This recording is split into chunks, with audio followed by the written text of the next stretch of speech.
नमस्कार दोस्तों, जय हिंद, वंदे मातरम। दोस्तों, आज की क्लास में हम बात करने वाले हैं टॉप 100 पर्यावरण इन्वायरमेंट स्टडीज के कठिन प्रश्न करने जा रहे हैं।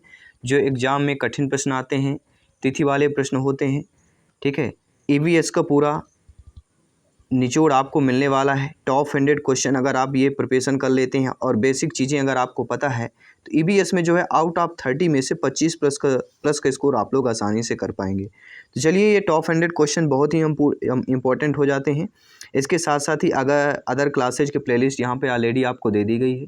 प्रत्येक क्लास फ्री ऑफ कॉस्ट है, प्रत्येक वीडियो फ्री ऑफ कॉस्ट है, क्योंकि राष्ट्र हित में टीटी फैमिली है, शिक्षकों का परिवार है, आपका परिवार है। और टेलीग्राम से अवश्य जुड़ जाइएगा, लिंक दे दी गई है ताकि आप लोग फ्री में नोट्स पीडीएफ फाइल प्राप्त कर सकें।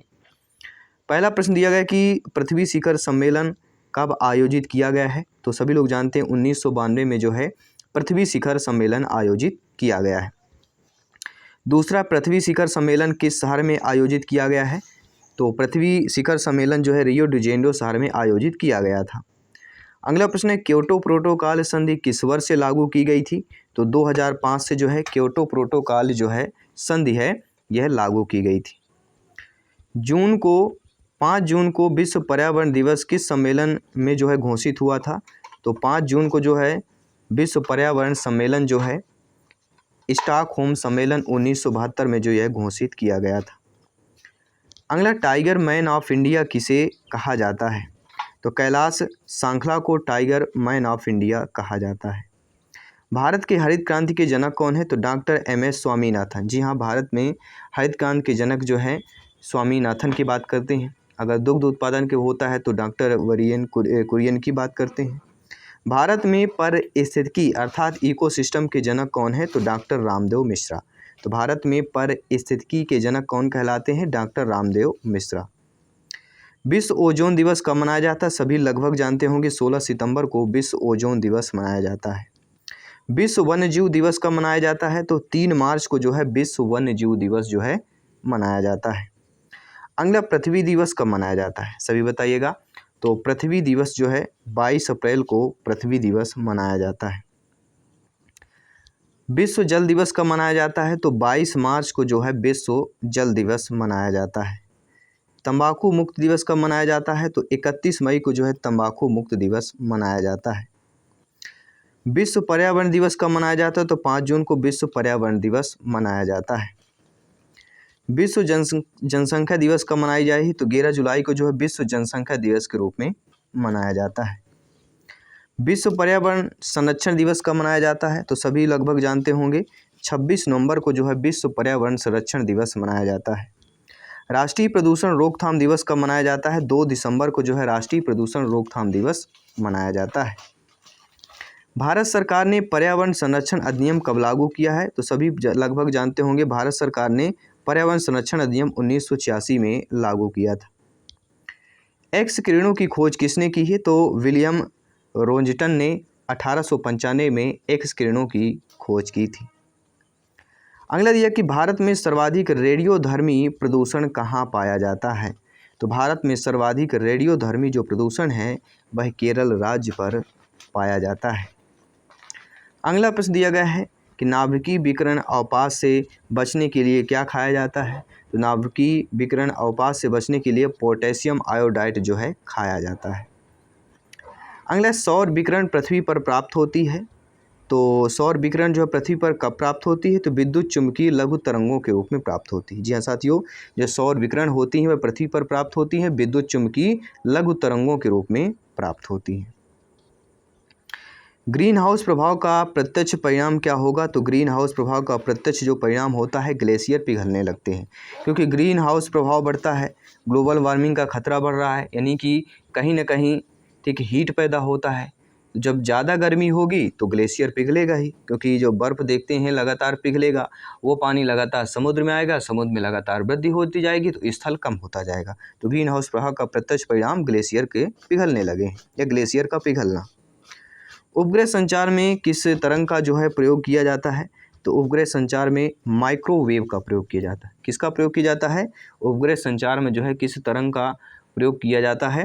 तो वह दोस्तों कहलाता है माइक्रोवेव। अगला, टीवी पर सारे में किन तरंगों का प्रयोग होता है? तो टीवी पर जो प्रसार होता है, ठीक है, तो किस प्रकार किन तरंगों के द्वारा होता है? तो वह रेडियो तरंगों की हम बात करेंगे। कोहरे के आर पार देखने में क्या सहायक होता है? तो कोहरे के आर पार देखने में जो अवरक्त विकिरण होती है वह कोहरे के आर पार देखने में सहायक होती है। भारतीय वन सर्वेक्षण का मुख्यालय कहाँ पर है? तो देहरादून। जी हाँ साथियों, भारतीय वन सर्वेक्षण का मुख्यालय कहाँ पर है? देहरादून पर स्थित है। अगला, भारत का पर्यावरण शिक्षा केंद्र कहाँ पर स्थित है? तो भारत का पर्यावरण जो शिक्षा केंद्र है वह आपके अहमदाबाद गुजरात की बात करेंगे। पर्यावरण रक्षा कवच है, तो पर्यावरण का रक्षा कवच कौन कहलाता है? सभी परिचित होंगे, O3 अर्थात ओजोन लेयर की बात करेंगे, ओजोन परत की बात करेंगे जो पर्यावरण का रक्षा कवच कहलाता है। अगला प्रश्न है, भविष्य का ईंधन किसे कहते हैं? तो सभी लोग जानते होंगे हाइड्रोजन को जो है भविष्य का ईंधन कहा गया है। अगला कि भारत में सबसे अधिक वन किस प्रदेश में पाए जाते हैं? तो मध्य प्रदेश की बात करेंगे। सबसे अधिक वन जो है अगर पूरे भारत में पाया जाए, राज्यों की बात करें तो मध्य प्रदेश अव्वल नंबर 1 पर आता है। सबसे ज़्यादा जैव विविधता कहाँ पर पाई जाती है? तो सबसे ज़्यादा जो जैव विविधता है वह ट्रॉपिकल रेन फॉरेस्ट पर पाई जाती है। जी हाँ, अगर पूछा जाता है कि सबसे ज़्यादा जैव विविधता कहाँ पाई जाती है तो ट्रॉपिकल रेन फॉरेस्ट पर पाई जाती है। ग्रीन हाउस प्रभाव का परिणाम क्या होता है? तो ग्रीन हाउस प्रभाव का परिणाम हम ऑलरेडी जान चुके हैं कि ग्लेशियर पिघलने लगते हैं। अगला, सामान्य बातचीत करने में ध्वनि तीव्रता होती है, तो सामान्य बातचीत करने में ध्वनि तीव्रता जो है 60 डेसिबल होती है। 80 डेसिबल जो ध्वनि होती है वह सुनने तक होता है कि इतना तक सुना जा सकता है। इससे ऊपर या 120 तक जो है अति तीव्र ध्वनि होती है, अति, ठीक है, सुनने योग्य जो नहीं होती है। 120 ऊपर की बात करेंगे। D option unit. समुद्र की गहराई मापने, सिग्नल देने में, छुपी वस्तुओं का पता लगाने में किस ध्वनि तरंगों का प्रयोग किया जाता है? तो पराश्रव्य ध्वनि तरंग। जी हाँ, समुद्र की गहराई मापने में, सिग्नल देना, छुपी वस्तुओं का पता लगाने में पराश्रव्य ध्वनि तरंग का प्रयोग किया जाता है। अगला, ग्रीन हाउस प्रभाव क्या होता है? तो ग्रीन हाउस प्रभाव में सूर्य की किरणें पृथ्वी पर आ तो जाती हैं, लेकिन कार्बन डाइऑक्साइड गैस के घेरे के कारण फिर यह वापस नहीं जा पाती। इसी को ग्रीन हाउस प्रभाव कहा जाता है। रेड डाटा बुक का संबंध किससे होता है? तो विलुप्त या विलुप्त के संकट से ग्रस्त जीवों को रेड डाटा बुक में अंकित किया जाता है। रेड मतलब खतरा।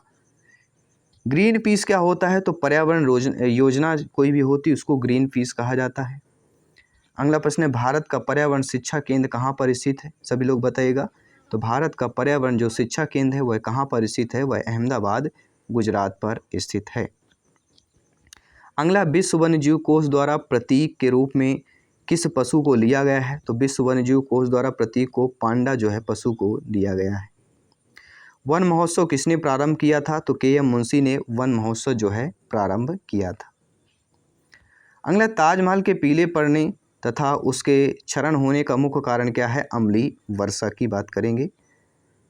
अगला जो प्रश्न पूछा गया है कि environmental education for kids USA में कहाँ पर स्थित है? तो सभी लोग जानते हैं विस्कॉसिन। जी हाँ, एनवायरमेंट या environment education for kids US में जो स्थित है वह आपके विस्कॉसिन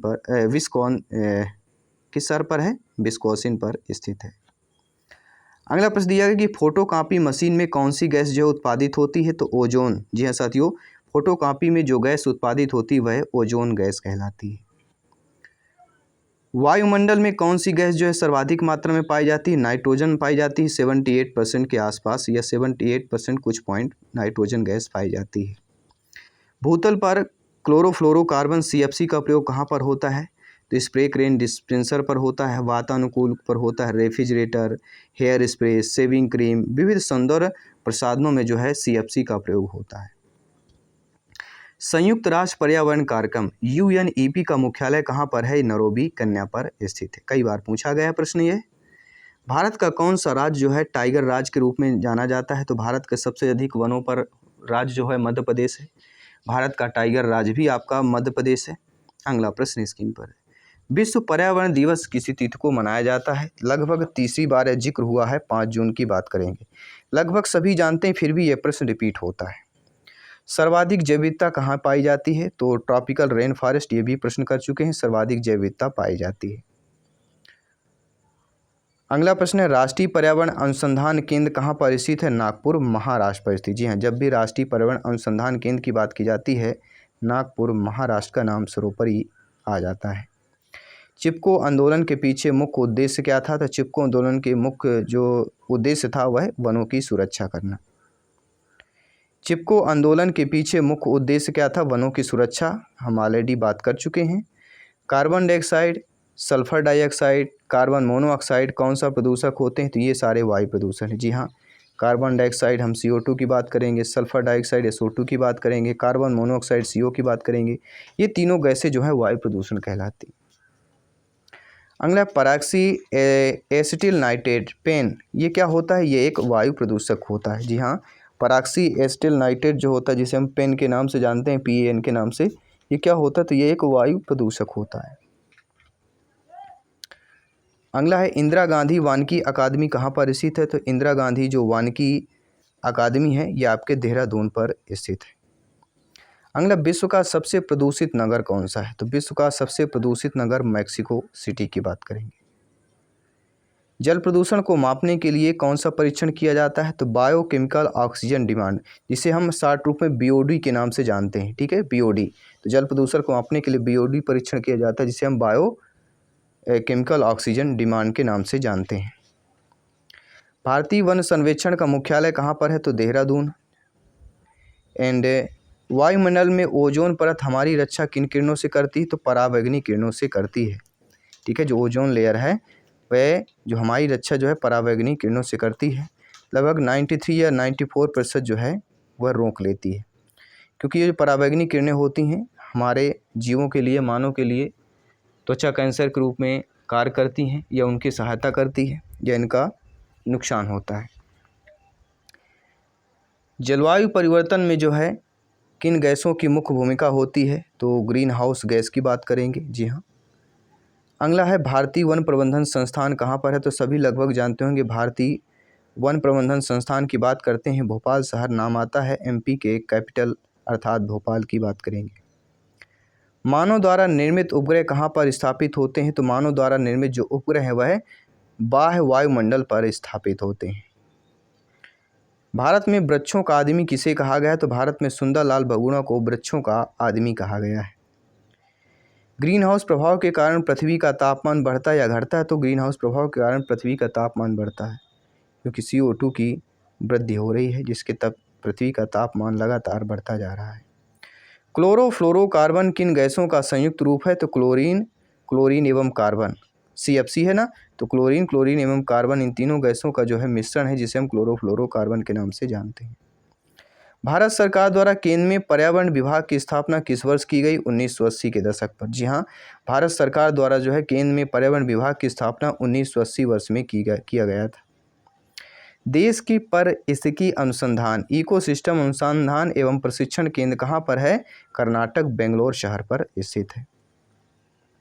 आकाश नीला किसके कारण दिखाई देता है? तो प्रकीर्णन के कारण ही आकाश का रंग जो है नीला दिखाई देता है। बायोकेमिकल ऑक्सीजन डिमांड BOD जो परीक्षा है किस प्रदूषण को मापने के लिए की जाती है? तो जल प्रदूषण के मापने के लिए की जाती है। पौधे अपनी खाद्य निर्माण प्रक्रिया में कार्बन डाइऑक्साइड अर्थात CO2 गैस वायुमंडल से लेते हैं और बदले में जीवधारियों को सांस लेने के लिए मुक्त करते हैं। तो सभी लोग जानते हैं O2 ऑक्सीजन गैस जो है मुक्त करते हैं, छोड़ते हैं। विश्व वानिकी दिवस कब मनाया जाता है? तो लगभग सभी जानते हैं 21 मार्च को जो है विश्व वानिकी दिवस मनाया जाता है। अगला प्रश्न, ध्वनि प्रदूषण कितने डेसिबल से जो है माना जाता है? तो 35 डेसिबल से अगर ऊपर होता है तो उसे ध्वनि प्रदूषण की कैटेगरी पर गिना जाता है। CNG का फुल फॉर्म क्या होता है? Compressed natural gas. जी हाँ, CNG का full form compressed natural gas होता है। सबसे प्राचीन काल में उगाए जाने वाला जो फल था, वृक्ष था, वह खजूर का था। जी हाँ, सबसे प्राचीन काल में उगाए जाने वाला फल वृक्ष खजूर कहलाता था। राष्ट्रीय वन नीति के अनुसार कितने प्रतिशत भूभाग पर वन होना अनिवार्य है? तो राष्ट्रीय वन नीति के अनुसार 33% भूभाग पर वन होना अनिवार्य है। पृथ्वी दिवस कब मनाया जाता है? तो 22 अप्रैल को जो है पृथ्वी दिवस मनाया जाता है। अगला है, सफोकेशन क्या होता है? तो ऑक्सीजन की कमी का जीवों पर प्रभाव ही आपका सफोकेशन कहलाता है। अगला प्रश्न दिया गया है कि पर्यावरण प्रदूषण संबंधित है, तो पर्यावरण प्रदूषण ध्वनि प्रदूषण, जल प्रदूषण और वायु प्रदूषण से संबंधित हो जाता है। अगला प्रश्न है, वृक्षों का जो अध्ययन विज्ञान की किस शाखा के अंतर्गत किया जाता है? तो वृक्षों का अध्ययन जो है विज्ञान की डेंड्रोलॉजी की शाखा के अंतर्गत किया जाता है वृक्षों का अध्ययन। सौर ऊर्जा का स्रोत क्या होता है? नाभिकीय संलयन, न्यूक्लियर जो फ्यूजन होता है वह सौर ऊर्जा का स्रोत होता है। झूम और सीढ़ी नुमा किसका प्रकार है? तो ये झूम और सीढ़ी नुमा एक खेती का प्रकार है जो सबसे ज़्यादा असम इलाके की बात करते हैं। ठीक है। विटामिन सी पाया जाता है आंवले, संतरे, नींबू, मिर्ची, इन चारों में विटामिन सी पाया जाता है। जी हाँ, मिर्ची में भी विटामिन सी पाया जाता है। पर्यावरण संरक्षण के लिए 174 देशों का 1992 में पृथ्वी सम्मेलन कहाँ आयोजित किया गया था? सभी लोग जानते हैं ब्राज़ील पर आयोजित किया गया था। 2002 में पृथ्वी सम्मेलन कहाँ आयोजित किया गया था? तो जोहान्सबर्ग दक्षिण अफ्रीका में 2002 में पृथ्वी सम्मेलन आयोजित किया गया। पारिस्थितिकी तंत्र इकोसिस्टम का प्रयोग सर्वप्रथम किसने किया? तो एजी टांसले ने किया था, नोट कर लीजिए। तालाब किसका उदाहरण है? तो तालाब एक कृत्रिम पारिस्थितिकी का उदाहरण हो जाता है। अगला कवक या फंगी को खाद्य श्रृंखला में किस श्रेणी में रखा गया है? तो फंग और कवक को जो है अपघटक के श्रेणी पर रखा गया है। अगला नेत्रहीनों को पढ़ाने के लिए जो है किस विधि का उपयोग सर्वाधिक विश्व में किया जाता है? तो ब्रेल लिपि के नाम से, इन्हीं के नाम से ब्रेल लिपि लिखी गई है। लुई ब्रेल की बात करेंगे। वन्यजीव सुरक्षा अधिनियम कब बनाया गया? तो वन्यजीव सुरक्षा अधिनियम 1972 में बनाया गया। अगला वन संरक्षण अधिनियम कब बना? तो 1980 में जो है वन संरक्षण अधिनियम बना। पर्यावरण सुरक्षा अधिनियम कब बनाया गया? 1986 में पर्यावरण सुरक्षा अधिनियम बनाया गया। अगला जल संरक्षण एवं प्रदूषण नियंत्रण अधिनियम कब बना? 1974 में जल संरक्षण एवं प्रदूषण नियंत्रण अधिनियम बना। पर्यावरण की सुरक्षा मूल कर्तव्य है, इसका उल्लेख किस अनुच्छेद में किया गया एवं संविधान के किस संशोधन के अंतर्गत से जोड़ा गया? तो पर्यावरण की सुरक्षा का मूल कर्तव्य है, अनुच्छेद 51 42वें संविधान संशोधन द्वारा जो है इसे जोड़ा गया था। भारतीय वन प्रबंधन संस्थान कहाँ पर स्थित है? सभी लोग जानते हैं भोपाल की बात करेंगे, मध्य प्रदेश की कैपिटल की बात करेंगे। वन अनुसंधान संस्थान कहाँ पर स्थित है? तो वन अनुसंधान संस्थान आपके देहरादून पर स्थित है। वर्षा वन अनुसंधान संस्थान आपके जोरहाट पर स्थित है। अनुवांशिकी एवं वृक्ष प्रजनन संस्था कहाँ पर स्थित है? कोयम्बटूर पर स्थित है। अगला प्रश्न दिया गया कि उत्पादकता केंद्र कहाँ पर स्थित है? तो उत्पादकता केंद्र आपके रांची शहर पर स्थित है। भारत की प्रथम वन नीति निर्माण कब हुआ था? तो 1894 में भारत की प्रथम वन नीति निर्माण किया गया था। गिद्ध संरक्षण पर योजना कब प्रारंभ की गई? तो गिद्ध संरक्षण पर 2006 में जो है योजना प्रारंभ की गई थी। गोंड संरक्षण परियोजना कब शुरू हुई? 1987 में गोंड परियोजना संरक्षण शुरू हुई। कछुआ संरक्षण परियोजना की शुरुआत कब हुई? 1975 में कछुआ संरक्षण परियोजना की शुरुआत हुई थी। बाघ संरक्षण परियोजना कब आरंभ हुई? तो बाघ संरक्षण जो प्रोजेक्ट है 1973 में यह आरंभ किया गया था। अगला किस वृक्ष को पर्यावरणीय संकट माना जाता है? तो यूकेलिप्टस को पर्यावरणीय संकट माना जाता है। चालबाज किस प्रकार के वन पाए जाते हैं? तो विश्वती वर्षा वन जो है चालबाज वन पाए जाते हैं। केंद्रीय मरुक्षेत्र अनुसंधान संस्थान कहाँ पर स्थित है? तो जोधपुर राजस्थान पर स्थित है। और मॉन्ट्रियल प्रोटोकॉल संबंधित है तो मॉन्ट्रियल प्रोटोकॉल जो 1987 में ओजोन परत के संरक्षण से संबंधित है। तो पर्यावरण के अति महत्वपूर्ण जो लगातार हमने टॉप 100 क्वेश्चन किया जो कि टॉप पूछे जाते हैं, ये कठिन प्रश्न होते हैं, सन वाले प्रश्न होते हैं, संस्थान वाले प्रश्न जो इम्पोर्टेंट है, और बाकी जो बुक के होते हैं प्रश्न वो आप लोग अच्छे तरीके से कर पाते हैं। तो आई होप ये टॉप 100 प्रश्न आप लोगों ने अच्छे तरीके से समझा, जांचा, परखा और अच्छे तरीके से आप लोग तैयारी भी करेंगे। और साथ ही साथ टेलीग्राम से अवश्य जुड़ जाइएगा। टेलीग्राम बहुत सारे आपको ऐसे नोट्स मिलने वाले हैं या ऐसे नोट्स ऑलरेडी वहाँ पे उपलब्ध हैं जो आपकी तैयारी को बेहतर कर सकते हैं। अगर नेट नहीं चल रहा, कहीं भी समय है, तो आप लोग PDF के माध्यम से अच्छे तरीके से प्रिपरेशन कर सकते हैं। बाकी क्लासेज आपको ऑलरेडी प्लेलिस्ट मिल जाएंगी। इसके पहले एजुकेशन फिजिकोलॉजी शिक्षा मनोविज्ञान के 15 प्रश्नों की मैराथन क्लास है जो आपकी पेडागॉजी शिक्षा शास्त्र के साइकोलॉजी का शिक्षा मनोविज्ञान का पूरा निचोड़ आपकी प्रिपरेशन करा देता है। अगर वो वीडियो देख लिया आपने तो शिक्षा मनोविज्ञान बिल्कुल A to Z आपसे बनने लगेगा। साथ ही साथ ग्रामर की क्लासेज और पेडागोजी क्लासेज ऑलरेडी मिल जाएंगी। तो चलिए मैं आपके साथ जयसवाल सर मिलता हूँ जल्दी अगली क्लास पर। सभी मित्रों को जय हिंद, वंदे मातरम, धन्यवाद सभी।